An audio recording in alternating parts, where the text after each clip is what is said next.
Praise Lord. നിങ്ങളെ എല്ലാവരെയും blessed മോർണിംഗിലേക്ക് യേശുക്രിസ്തുവിന്റെ നാമത്തിൽ സ്വാഗതം ചെയ്യുന്നു.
പ്രിയരെ, അനുഗ്രഹിക്കപ്പെട്ട ഒരു പ്രഭാതം കൂടെ നമ്മുടെ ജീവിതത്തിൽ അനുവദിച്ചു തന്ന വലിയവനായ ദൈവത്തെ നമുക്ക് ഒരുമിച്ച് ചേർന്ന് നന്ദി പറയാം. എത്ര പേർ പറയും, ഞാൻ നിന്നതല്ല, എൻ്റെ ദൈവം എന്നെ നിർത്തിയതാണ്? ഒന്നുകൂടെ പറഞ്ഞു കഴിഞ്ഞാൽ 2025 ഫെബ്രുവരി മാസം 17-ാം തീയതി വരെയും എന്നെയും എൻ്റെ കുടുംബത്തെയും കണ്ണിലെ കൃഷ്ണമണി പോലെ സൂക്ഷിക്കുകയും വിടുവിക്കുകയും ചെയ്ത വലിയവനായ ദൈവത്തിന് നന്ദി പറഞ്ഞുകൊണ്ട് ഈ പ്രഭാത ചിന്തയിലേക്ക് നമുക്ക് ഒരുമിച്ച് അടുത്തു വരാം.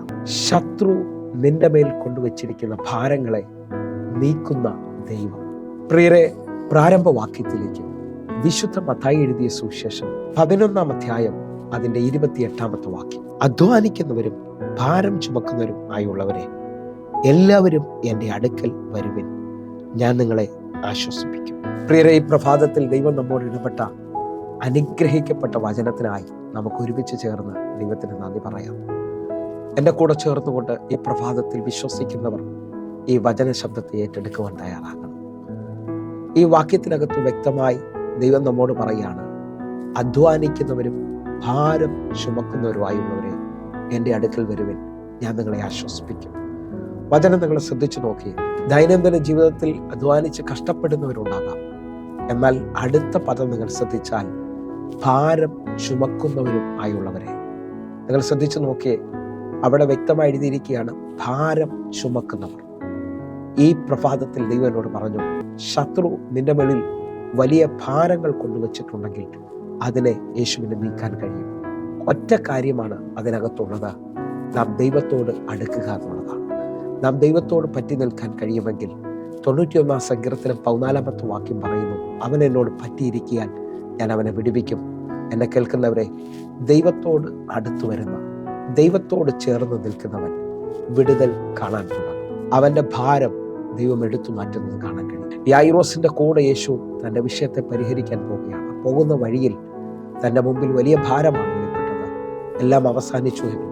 എന്നാൽ യേശു യായിറോസിന്റെ പ്രതിസന്ധിയെ അത്ഭുതമാക്കുന്നത് കാണാൻ കഴിയും. എന്നെ കേൾക്കുന്നവരെ, ഈ പ്രഭാതത്തിൽ എൻ്റെ കൂടെ ചിന്തിക്കുന്ന ഓരോ ദൈവമക്കളും തീരുമാനമെടുക്കണം. നാം ചുമക്കുന്ന ഭാരത്തെ ദൈവത്തിന് തീർക്കുവാൻ കഴിയും. ഞാൻ ഒന്നുകൂടെ ഒരു ആഴം വിളിച്ച് പറയട്ടെ.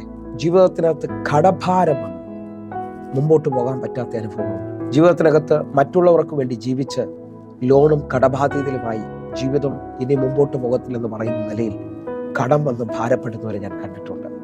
ജോലി നഷ്ടപ്പെട്ട് ഭാരപ്പെടുന്നവരെ ഞാൻ കണ്ടിട്ടുണ്ട്. കുടുംബ ജീവിതം തകർന്ന് ഭാരപ്പെടുന്നവരെ ഞാൻ കണ്ടിട്ടുണ്ട്. ലോകപ്രകാരമുള്ളവർ മുമ്പോട്ട് പോകാൻ കഴിയാത്ത രീതിയിൽ ഇങ്ങനെ ഭാരം വന്നാൽ അവര് ജീവിതം അവസാനിപ്പിക്കാനാണ് നോക്കുന്നത്. പക്ഷേ യേശുവിൽ വിശ്വസിക്കുന്നവൻ തിരിച്ചറിയേണ്ടത് 55-ാം സങ്കീർത്തനം 22-ാമത്തെ വാക്യമാണ്. നിന്റെ ഭാരം യഹോവയുടെ മേൽ വെച്ചുകൊള്ളുക, അവൻ നിന്നെ പുലർത്തുമെന്നുള്ളതാണ്. എന്നെ കേൾക്കുന്നവരെ, ഈ പ്രഭാതത്തിൽ അനാവശ്യമായി ചുമക്കുന്ന ഭാരങ്ങൾ, ജീവിതത്തിനകത്ത് ഒരിക്കലും മാറത്തില്ലെന്ന് പറയുന്ന രോഗം, ജീവിതത്തിൽ ഒരിക്കലും മാറത്തില്ലെന്ന് പറയുന്ന കടഭാരം, ജീവിതത്തിൽ ഒരിക്കലും മാറത്തില്ലെന്ന് പറയുന്ന കുടുംബ പ്രശ്നം, തലമുറ വിഷയങ്ങൾ, ഒത്തിരി പ്രതിസന്ധികൾ അനുഭവിക്കുന്നവരുണ്ട്. ആ നിലയിൽ ഭാരപ്പെടുന്നവരോട് ഞാൻ ആത്മാവിൽ വിളിച്ചു പറയുകയാണ്, ഈ പ്രഭാതത്തിൽ തീരുമാനമെടുത്താട്ടെ. എൻ്റെ കർത്താവ് എന്നെ സൗഖ്യമാക്കും, എൻ്റെ കർത്താവ് എന്നെ വിടുവിക്കും. എനിക്ക് പകരക്കാരനായിട്ടാണ് കർത്താവ് കാൽവരി ക്രൂശിൽ എൻ്റെ പാപത്തെയും രോഗത്തെയും ശാപത്തെയും ചുമന്നത് എന്ന് വിശ്വസിക്കുന്നവരുണ്ടെങ്കിൽ ഈ പ്രഭാതത്തിൽ വിശ്വസിക്കണം, കർത്താവെ, ഞാൻ അങ്ങയുടെ അടിപ്പണരാനുള്ള സൗഖ്യം വിശ്വസിക്കുന്നു. അങ്ങ് എനിക്ക് വേണ്ടിയാണ് കാൽവരി ക്രൂശിൽ പാടുപെട്ടതെന്ന് ഞാൻ വിശ്വസിക്കുന്നു. അങ്ങനെ വിശ്വസിക്കുന്നവരുണ്ടെങ്കിൽ ഈ സമയത്ത് ഇപ്പോൾ തന്നെ കർത്താവിൻ്റെ അടുക്കിലേക്ക് വരാൻ തയ്യാറാകണം. നിങ്ങൾ ശ്രദ്ധിച്ചു നോക്കണം. ഇതാ 2 സഹോദരിമാരെ ലൂക്കോസിന്റെ സുവിശേഷം 10-ാം അധ്യായത്തിൽ നമ്മൾ കാണുന്നു. മാർത്തയും മറിയും. മാർത്ത യേശുവിനെ വീട്ടിൽ കൈക്കൊണ്ടു. എന്നാൽ മറിയ വന്ന് ആ പാദപീഠത്തിൽ ആശ്രയിക്കുകയാണ്. പാദപീഠത്തിൽ ഇരിക്കുന്ന മറിയ ആശ്വാസം കണ്ടെത്തുകയാണ്. എന്നാൽ മാർത്തയെ നിങ്ങൾ നോക്കണം. മാർത്ത പലതിനെ ചൊല്ലി വിചാരപ്പെട്ടും മനം കലങ്ങി ഭാരപ്പെടുകയാണ്. യേശു മാർത്തയോട് പറയുകയാണ്, ഒന്നേ വേണ്ടൂ, ആ നല്ല അംശം തിരഞ്ഞെടുക്കുക, എൻ്റെ പാദപീഠത്തിൽ ഇരിക്കുക. ഈ പ്രഭാതത്തിൽ നിങ്ങളെ തന്നെ ഒന്ന് ശോധന ചെയ്യുവാൻ തയ്യാറാകണം. നിങ്ങൾ ചുമക്കുന്ന ഭാരം അത് ലഘുവാണോ, അതോ ചുമക്കാൻ കഴിയാത്ത ഭാരമാണോ, മുമ്പോട്ട് പോകാൻ കഴിയാത്ത അനുഭവമാണ്? നമ്മൾ ജീവിതത്തിനകത്ത് ചുമക്കാൻ കഴിയാത്ത ഭാരങ്ങൾ ചുമക്കുന്നുണ്ടെങ്കിൽ നമ്മുടെ സ്പീഡ് കുറയുന്നത് കാണാൻ പറ്റും. നമ്മുടെ ജീവിതത്തിനകത്ത് നമ്മൾ ഉദ്ദേശിക്കുന്ന സ്ഥലങ്ങളിൽ ഉദ്ദേശിക്കുന്ന കാര്യങ്ങൾ സാധിക്കാൻ കഴിയാത്ത അനുഭവങ്ങളിലേക്ക് വരുന്നത് കാണാൻ പറ്റും. കാരണം എന്താണെന്നറിയാമോ? നിങ്ങൾ ചുമക്കുന്ന ഭാരത്തിന്റെ അനുഭവമാണ്. ഹല്ലേലൂയ. ചിലവരുടെ വാക്കുകൾ നമ്മെ ഭാരപ്പെടുത്താം. ഹല്ലേലൂയ. ഏലിയാവിനെ ചൂരച്ചെടിയുടെ കീഴ്വരെയും എത്തിക്കുകയും താൻ കേട്ട വാക്കുകളിൽ ഭയപ്പെട്ട് ഇനി മരിച്ചാൽ മതിയെന്ന് കർത്താവിനോട് പറയുകയും ചെയ്തത് താൻ കേട്ട വാക്കുകളിൽ വെളിപ്പെട്ട ഭാരമാണ്. എന്നെ കേൾക്കുന്നവരെ, നിങ്ങളുടെ ജീവിതത്തിനകത്ത് ഇന്ന് പല മേഖലകളിൽ നിങ്ങൾ ഭാരപ്പെടുന്നുണ്ടാകാം. നിങ്ങൾ ഇന്ന് പല മേഖലകളിൽ ഇനി എങ്ങനെയെന്നുള്ള ചോദ്യങ്ങളായിരിക്കും നിൽക്കുന്നത്. നിങ്ങൾ വിശ്വസിക്കുന്നവരാണെങ്കിൽ ഇപ്പോൾ തന്നെ നിങ്ങളുടെ ജീവിതത്തിനകത്ത് അത്ഭുതങ്ങൾ സംഭവിക്കാൻ പോവുകയാണ്. നിങ്ങളുടെ ജീവിതത്തിനകത്ത് ഹല്ലേലൂയ ആശ്വാസമില്ല എന്ന് പറയുന്നവരെന്നെ കേൾക്കുന്നുണ്ടോ? ഇപ്പോൾ തന്നെ ഒന്ന് കണ്ണുകൾ അടയ്ക്കാൻ തയ്യാറാകണം. ഹല്ലേലൂയ. പത്രോസിനോട് ചോദിച്ചാൽ പത്രോസ് പറയും, അവൻ നിങ്ങൾക്കായി കരുതുന്നവനാകിയാൽ നിങ്ങളുടെ സകല ചിന്താകുലവും അവൻ്റെ മേലിലേക്ക് ഇട്ടുകൊള്ളുവിൻ. ഒന്ന് ആത്മാവിൽ പ്രാർത്ഥിക്കാൻ എത്രവർ തയ്യാറാകും? ഞാൻ ഒന്നുകൂടെ നിങ്ങളോട് ആത്മാവിൽ ആവശ്യപ്പെടുകയാണ്. നിങ്ങൾ ചുമക്കുന്ന ആ ഭാരം ദൈവത്തിൽ നിന്ന് വന്നതാണോ, അതോ ശത്രു നിങ്ങളുടെ മേളിൽ വെച്ചിരിക്കുന്നതാണോ? യെശയ്യാവ് 10-ാം അധ്യായം അതിന്റെ 27-ാമത്തെ വാക്യം പറയുന്നു, അന്നാളിൽ അവന്റെ ചുമട് നിന്റെ തോളിൽ നിന്ന്, അവന്റെ നുകം നിന്റെ കഴുത്തിൽ നിന്നും നീങ്ങിപ്പോകും. പുഷ്ടി നിമിത്തം നുകം തകർന്നു പോകും. എന്നെ കേൾക്കുന്നവരെ, ശത്രു നിന്റെ തോളിൽ വെച്ചിരിക്കുന്ന നുകങ്ങളെ, ശത്രു നിന്റെ തോളിൽ വെച്ചിരിക്കുന്ന ഭാരങ്ങളെ ഈ പ്രഭാതത്തിൽ ഇറക്കി വെക്കാൻ കഴിയും. ഹല്ലേലൂയ. നാളുകളായി ചുമന്നുകൊണ്ടിരിക്കുന്നതിനെ ഒന്ന് കർത്താവിന്റെ കയ്യിലേക്ക് ഏൽപ്പിക്കാൻ പറ്റുമെങ്കിൽ ഇപ്പോൾ രോഗസൗഖ്യം നിങ്ങളെ അവകാശമാകും. ഇപ്പോൾ നിങ്ങളുടെ ജീവിതത്തിനകത്ത് വഴികൾ തുറക്കും. ഒന്ന് കണ്ണുകൾ നടക്കാം, പ്രാർത്ഥിക്കാം. എന്നെ കേൾക്കുന്നവരെ, ഓരോ ദിവസവും ദൈവം നടത്തുന്ന അത്ഭുതങ്ങൾ കേൾക്കുന്ന ആളാണ്.